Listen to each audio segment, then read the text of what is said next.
भारत और नेपाल ने नेपाल की राजधानी काठमांडू में पेट्रोलियम पाइपलाइन और पेट्रोलियम स्टोरेज फैसिलिटी विकसित करने के लिए B2B समझौते पर हस्ताक्षर किए। नेपाल में भारतीय राजदूत नवीन श्रीवास्तव ने गुरुवार को काठमांडू में एक कार्यक्रम के दौरान घोषणा की कि नेपाल ऑयल कॉरपोरेशन और इंडियन ऑयल कॉरपोरेशन ने समझौते पर मुहर लगा दी है।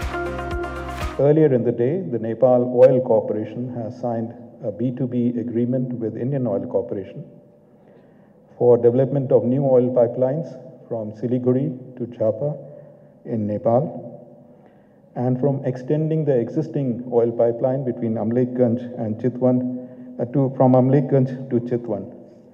There is also an agreement that Indian Oil Corporation will build 2 new greenfield terminals for storing oils and petroleum products in Chapa and Chitwan.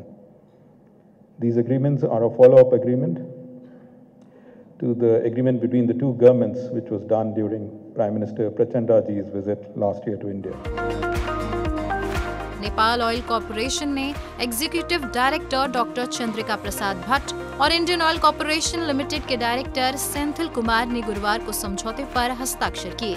इस मौके पर भारतीय पेट्रोलियम और नेचुरल गैस मंत्रालय के सचिव पंकज जैन और IOC के अध्यक्ष वी सतीश कुमार मौजूद थे।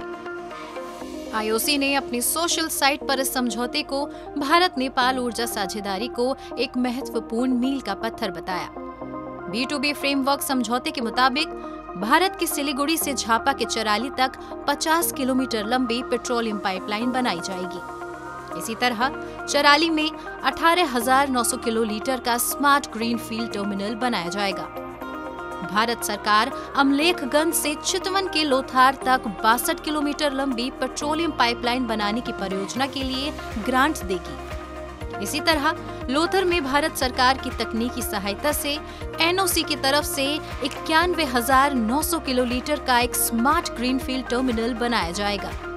इन परियोजनाओं की कुल लागत 15 अरब रुपए है। इस संबंध में समझौता ज्ञापन पर मई-जून 2023 में पूर्व प्रधानमंत्री पुष्प कमल दहल की भारत यात्रा के दौरान हस्ताक्षर किए गए थे।